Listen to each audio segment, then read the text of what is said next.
재미있는 하나님의 말씀 바이블 아카데미 시간이 돌아왔습니다. 오늘 아브라함 세 번째 시간인데 지난 두 시간의 이야기를 조금 요약 정리하고 또 계속해서 말씀을 나눠보도록 그렇게 하겠습니다. 창세기 12장에 1절부터 4절까지 하나님께서 아브라함을 부르시는 이른바 아브라함의 소명 이야기가 있습니다. 그리고 12장 5절로부터 9절까지 보게 되면 아브라함이 하나님의 부르심을 받고 말씀을 좇아 드디어 가나안 땅에 정착하게 되는, 그리고 그곳에서 단을 쌓고 여호와의 이름을 불렀던 내용이 기록되어 있습니다.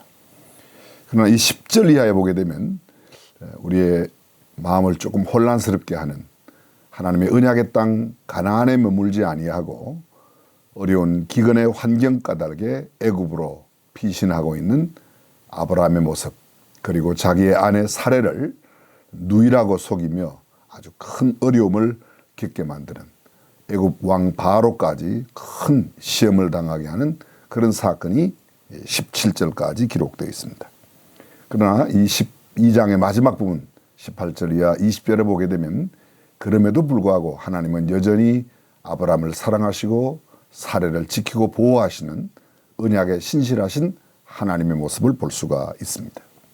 그리고 13장에 가면 그곳 애굽 땅에서 얻은 많은 소유, 이른바 많은 짐승과 그 부한 것들, 그들이 더 이상 용납할 수 없을 만큼 그 많은 부로 인해서 불로소득이 가져오는 아브라함과 조카 롯 사이에 있는 갈등의 이야기가 있습니다. 결국은 그들은 갈라서게 되죠. 그래서 롯은 소돔 땅을 택하게 되고 아브라함은 남는 땅을 택한 이야기가 있습니다. 여기에 얽혀있는 많은 이야기들이 있고 또 진리, 우리가 함께 생각하는데 다시 한번 정리해 보도록 하겠습니다. 자, 먼저 12장에 보게 되면 아브라함이 가는 곳곳마다 단을 쌓고 여호와의 이름을 불렀던 예배의 사람, 또 하나님의 부르심을 받았을 때 갈대아 우르에서 그가 용기 있게 나오는, 이른바 우상을 숭배하며 우상을 만들어 팔던 그의 아버지 데라, 그와 함께 하란에서 그의 아버지 데라가 죽은 뒤에, 데라가 205세에 죽죠. 그때 아브라함의 나이가 75세였고 그 75세의 아브라함이 그 안에 사레를 데리고 하나님께서 언약하신 가나안 땅으로 가 마침내 가나안에 이르게 됩니다. 믿음은 나의 보금자리, 나의 터전, 나의 뿌리, 나의 친척, 본토를 떠나는 것입니다. 믿음은 가족 공동체 중심의 사회에서 이 모든 것들을 뒤로 하고 하나님의 약속의 말씀, 성경은 이렇게 말합니다. 내가 네게 지시할 땅으로 가라고 말합니다. 지시할 땅, 어딘지도 몰라요. 아직 지시하지도 않았습니다. 정확한 목적지가 없습니다. 그럼에도 불구하고 하나님께서 그 말씀을 아브라함에게 하셨을 때 아브라함은 갈 바를 알지 못하였지만 그것을 믿고 나아갑니다. 아브라함은 어디에 관심을 두었을까요?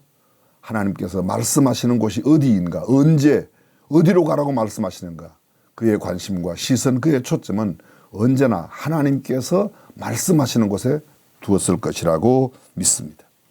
자, 하란을 떠날 때 아브라함의 나이가 몇 세였다고요? 75세. 다 늙은 사람이. 우리가 지난 시간에 살펴보았지만 창세기 11장에 아브라함 이전의 사람들이 20대에 30대 초반에 벌써 아이를 낳았는데 아브라함은 75세까지 아직 아들이 없는 상태이지만 그 아내를 데리고 약속의 땅으로 가게 됩니다. 하나님께서 아브라함에게 약속하신 게 있습니다. 첫 번째 약속이 내가 너로 하여금 큰 민족을 이루게 하겠다. 두 번째 약속이 내게 복을 주어 내 이름을 창대하게 하겠다. 세 번째 약속은 너는 복의 근원이 될 것이다. 그래서 너를 축복하는 자가 복을 받고 너를 저주하는 자가 저주를 받을 것이라고 하나님께서 그렇게 말씀하십니다. 그리고 그 다음 드디어 떠나는 장면을 이렇게 이야기하죠. 이에 아브라함이 여호와의 말씀을 쫓아갔고. 그렇습니다. 믿음은 하나님의 말씀에 집중하는 것입니다. 하나님의 말씀을 듣고 하나님의 말씀대로 따라가는 것, 그것이 곧 믿음이라 그런 말입니다. 그렇게 하여 그가 드디어 가나안 땅에 가게 되었고 가나안에 정착하여 단을 쌓고 여호와 이름을 부르며 점점 남방으로 갔다고 기록하죠. 그 땅에 기근이 들었습니다. 언약의 땅에도 기근이 있을 수 있다. 우리는 꼭 기억해야 합니다. 내가 하나님의 부르심을 받고 믿음의 사람으로 출발했으니 모든 것이 만사형통하고 잘되고 뭐 부하게 되고 존귀하게 되고 그런 것이 아닙니다. 때로는 믿음의 삶에도 하나님께서 언약하신 그 땅으로 갔음에도 불구하고 그곳에 기근이 찾아올 수 있습니다. 기근, 일단 문자적으로 여러 가지 어려운 환경의 기근도 있겠지만 인생을 살아가면서 맞는 기근이란 꼭 그러한 것만 아니라 인간관계에도 기근이 있을 수 있고 경제적인 것을 떠나서 내 마음과 심리적으로도 여러 가지 인생의 기근을 만날 수 있습니다.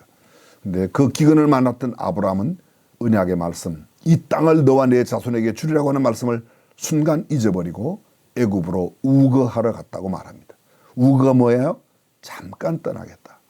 근데 그 잠깐 떠나는 그 사이에 아주 심각한 어려움을 많이 겪었습니다. 애굽의 이야기는 더 이상 길게 하지 않겠습니다. 그러나 어쨌든 하나님은 그 안에 사례도 아브라함도 지켜내시고 많은 부귀와 재물, 짐승을 이끌고 그곳 애굽 땅에서 다시금 나오게 되죠. 이미도 말씀드렸지만 이 창세기 13장은 이러한 그 많아진 불로소득의 많은 재산이 아브라함과 롯을 서로 함께 살지 못하도록 하는 원인이 되었습니다. 결코 부가 꼭 좋은 것만은 아닙니다. 어쩌면 가난하게 살아도 의족해 사는 것이 좋은데 잠언은 우리에게 이렇게 말하고 있지 않습니까? 마른 떡 한 조각만 놓고도 화목하는 것이 육선이 집에 가득하고 다투는 것보다 낫다고 그렇게 말씀하고 있습니다. 그래서 그들은 결국 갈라서게 됩니다. 아브라함은 조카에게 이야기합니다. 네가 좌하면 내가 우하고 네가 우하면 내가 좌한다. 네가 이리로 가면 내가 저리로 가고 네가 저리로 가면 내가 이리로 가겠다. 근데 조카 롯은 소돔이 있었던 그 동편 물된 동산 같고 애굽 땅 같은 그곳으로 소돔으로 떠나게 되죠. 아브라함은 그에게 양보한 그 땅, 반면에 남아있던 그 땅에서 정착하게 됩니다. 자, 여기서 보면요, 두 가지의 중요한 내용이 우리에게 다가오고 있습니다. 선뭔가 하면 선택이라고 하는 겁니다. 믿음은 선택에서 결정납니다. 우리는 인생을 살아가면서 수많은 선택을 하고 또 포기를 합니다. 선택한다는 것은 포기하는 것이고 포기한다는 것은 또 다른 것을 선택한다는 그런 의미가 있습니다. 무엇을 선택하느냐가 그 사람의 정체를, 무엇을 포기하느냐가 그 사람이 어떤 사람인가를 가장 결정적으로 보여주는 것입니다. 이를테면 농사일을 열심히 하는 것을 택하는 사람이 있는가 하면 반대로 그 시간에 노는 것을 택하는 사람입니다. 열심히 공부하는 길을 택하는 사람이 있는가 하면 그 시간에 오락하고 뭐 놀고 다른 짓을 하는 그런 학생들이 있을 수 있습니다. 열심히 연구하고 공부하는 사람이 있는가 하면 함께 도박을 즐기고 술을 즐기면서 세상의 가무와 함께 노는 사람이 있을 수 있습니다. 하나님을 선택하느냐 우상 숭배를 선택하느냐 마찬가지입니다. 하나님을 선택한다는 것은 모든 우상을 버리는 것입니다. 우상을 선택한다는 것은 하나님을 떠나는 것이죠. 하나님을 배신하는 것입니다. 그렇습니다. 오늘 성경에 나오는 이 아브라함과 롯의 이야기 보면 롯은 비옥한 땅을 바라봅니다. 물이 가득한 기름진 옥토를 선택합니다. 눈에 보이는 대로 자기의 생각하는 대로 내가 우선 즐기기에 합당한 그것을 선택합니다. 그러나 아브라함은 어떻죠? 조카에게 양보합니다. 그리고 그에게 먼저 선택하라고 이야기합니다. 믿음의 선택은 내가 먼저 양보하는 것입니다. 그에게 선을 베푸는 겁니다. 사랑으로, 관용으로. 그렇습니다. 남들에게 먼저 그들의 유익을 위하여 베푸는 것이죠. 사실 생각해보면 롯은 기본적인 인간의 예의에도 벗어나지 않습니다. 삼촌이 또는 이렇게 그 혈육이 윗어른이 자기에게 이야기하면 아니죠. 먼저 택하시라고 하여야 할 것입니다. 그러한 기본적인 인간의 예의마저도 저버린 이 롯, 결국은 그곳으로 선택하여 가게 됩니다. 성경은 이렇게 말합니다. 내 눈에 좋게 보이는 대로 간 것이라고. 하나님께서 기뻐하시는 것에 관심이 없습니다. 하나님께서 원하시는 일에 관심이 없습니다. 사랑하는 여러분, 여러분은 선택의 기준이 무엇입니까? 이걸 하면 내게 유익하다. 내가 이거 하면 부유하고 편안하게 살 수 있다. 아니면 내가 이렇게 선택하면 하나님께서 영광을 받으실 거야. 내가 이걸 선택하면 하나님께서 슬퍼하실 거야. 하나님을 먼저 생각하느냐, 내 육신적인 안일한 삶을 먼저 생각하느냐 하는 것은 선택의 굉장히 중요한 기준이 된다고 말할 수 있습니다. 하나님은 그렇게 하여 조카 롯이 소돔과 고모라 땅으로 떠난 뒤 아브라함에게 놀라운 복을 허락하십니다. 하나님 중심으로 선택했던 이 아브라함에게 이렇게 말합니다. 너는 동서남북을 바라보라. 그리고 종과 횡으로 내가 다녀보라고 말합니다. 내가 보는 이 땅을 내가 너와 너의 후손에게 영원토록 주겠다고 그렇게 말씀하십니다. 여러분 아시죠? 아직 아브라함이 자식이 없는 것. 그런데 너와 너의 자손에게 영원히 허락하시겠다고 그렇게 약속하십니다. 뿐만 아니라 그 후손들에 대해서 내가 하늘의 별을 셀 수 있겠냐? 바다의 모래를 셀 수 있겠냐? 그것을 셀 수 없을진데 너의 자손도 그렇게 만들어 주시겠다고 말씀하고 있습니다. 선택은 나 중심이냐 아니면 하나님 중심이냐, 자기 주도적인 결정이냐 아니면 하나님께서 결정하시도록 하나님께 맡기느냐, 그것입니다. 믿음은 하나님께 맡기는 겁니다. 하나님께서 선택하시도록, 하나님께서 결정하시도록 그분의 절대 주권에 맡기는 것입니다. 아마 여러분 잘 아시는 대로 소돔과 고모라의 죄악이 멸망되기 직전이었던 거로, 그 말의 뜻이 뭔가 하면 앞으로 소돔과 고모라가 겪게 될 아주 비참한 비극의 상황을 이야기합니다. 근데 그곳에 가죠. 창세기 14장으로 가면 바로 그 사건이 이어지는 겁니다. 14장의 이야기를 제가 조금, 여러분이 이미 잘 아십니다. 글쎄 몇 개, 4개의 나라와 5개의 나라가 서로 대치하여 전쟁을 일으키는 이야기가 있습니다. 그 4개의 나라가 먼저 이렇게 되어 있습니다. 시날 왕 아므라벨, 엘라살 왕 아리옥, 엘람 왕 그돌라오멜, 고임 왕 디달. 제가 칠판에 쓸 수 있지만 조금 느리니까 그냥 말씀으로 설명을 드리겠습니다. 근데 여기와 대적하는 소돔 왕 베라, 고모라 왕 베르사, 아드마 왕 시납, 스보임 왕 스메벨, 그리고 소알 왕 벨라. 이 5명의 왕과 4명의 왕이 서로 싸웁니다. 4명의 왕이 이 5명의 왕들을 다 이겨내고 그것을 다 차지하게 됩니다. 결국은 이 소돔과 고모라를 선택했던 롯, 그도 역시 붙잡혀가고 말았던 겁니다. 여러분, 그런데 이 조카 롯이 잡혀갔다는 이야기를 아브라함이 듣게 되죠. 아브라함은 야음을 틈타서 자기 집에 길리우고 연습한 318명의 가신을 데리고 그것을 공격합니다.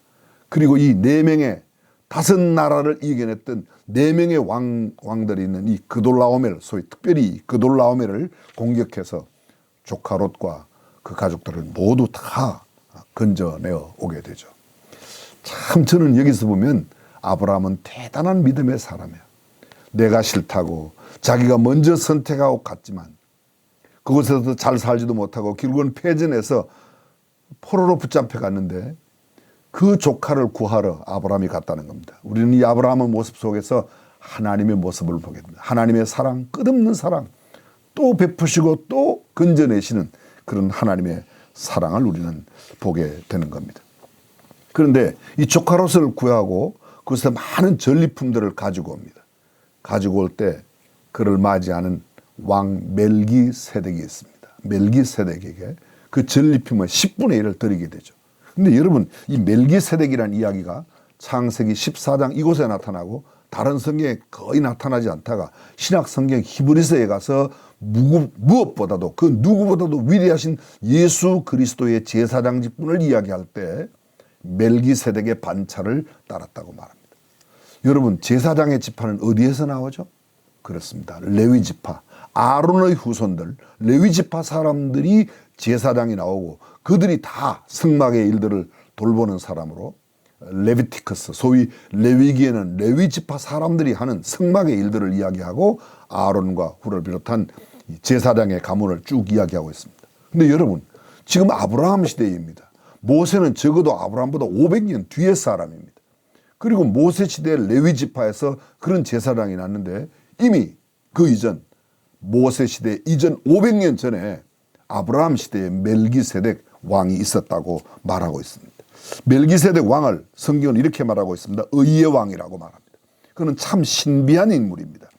레위 지파 전에 있었던 이 정말 참 존귀한 왕, 훗날 보면 히브리서에 그를 살렘 왕, 살렘이 뭐예요? 샬롬, 평강의 왕이라는 말입니다.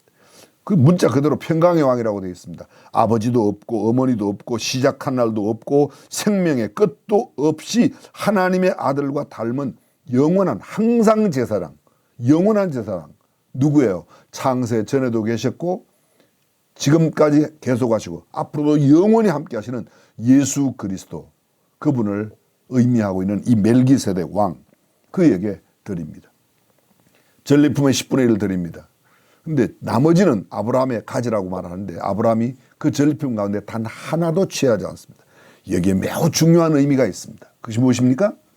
그것은 바로 아브라함이 자기의 전리품을 위하여, 자기의 육신의 재물을 위하여, 자기가 누릴 수 있는 것을 위하여 전쟁하지 않았다는 겁니다. 아브라함의 전쟁은 조카 롯을 구하고자 하는 그 애틋한 마음, 또 하나님께서 그를 인도하시는 하나님의 능력, 그가 훗날 멜기세덱에게 이 전리품을 드리면서 뭐라고 합니까?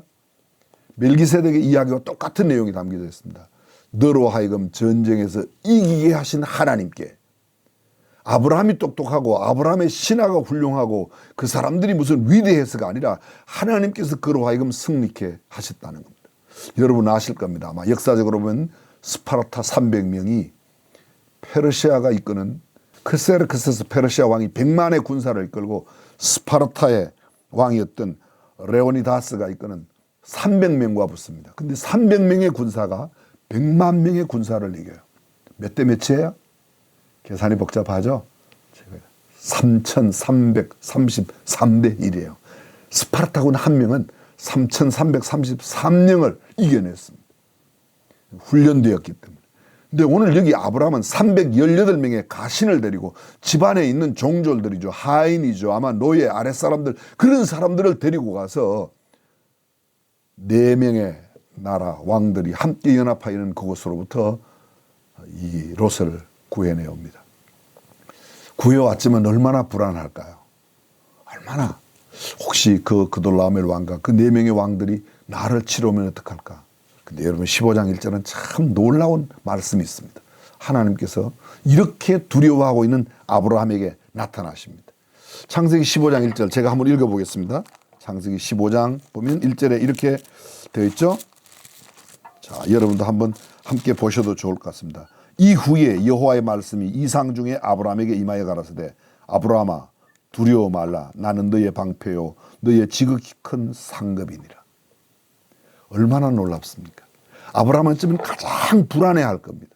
내가 롯을 구해오긴 했지만 하나님의 능력으로 하나님의 그대로 구하오겠지만 만약에 저 왕이 저 군사들이 우리를 쳐들어온다면, 여러분 아브라함은 여기가 본토가 아니지 않습니까? 그의 본래 땅은 갈대아 우르요. 그가 정들었던 땅은 하란입니다. 그런데 이곳 가나안에 와서 소돔과 고모라를 다 멸했던 그 4명의 왕들이 아브라함을 쳐들어온다면 얼마나 불안하겠습니까? 근데 아브라함은 그러한 그때 아브라함이 가장 힘들고 어려워할 그때에 이상 중에 여호와의 말씀이 임합니다.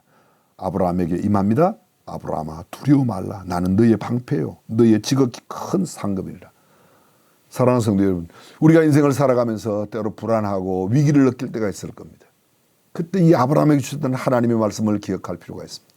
믿음은 하나님의 말씀을 사모하고 기다리며 말씀대로 살아가는 겁니다. 말씀을 붙들고 승리하는 것입니다. 이 세상을 살아가며 수많은 어려움과 역경이 있을지라도 그 어려움과 역경 때문에 좌절하거나 낭망하지 말고 하나님께서 늘 우리와 함께 하신다. 내가 너의 곁에 있다. 내가 너와 함께 할 거야. 어디로 가든지 내가 너를 도와줄 거야. 너를 건져낼 거야. 참으로 나의 의로운 오른손으로 너를 붙들 것이라고 하는 이 하나님의 말씀을 믿고 승리하는 것, 그것이 신앙 아닐까요? 오늘 이 말씀을 듣는 모든 바이블 아카데미에 참여하신 분들이 믿음으로 세상을 이겨나가는 축복된 역사 이루시기를 간절히 축복합니다. 오늘은 좀 짧지만 이렇게 간단하게 맺겠습니다. 감사합니다. 다음 시간 한 번밖에 남지 않았는데 사실 아브라함 전체 이야기를 하려면 굉장히 많은 시간이 필요하죠. 어쨌든 다음 시간에 중요한 또 아브라함의 이야기 하나를 여러분과 나누도록 하겠습니다. 지금까지 시청해 주신 우리 바이블 아카데미 가족 여러분 진심으로 감사합니다. 샬롬.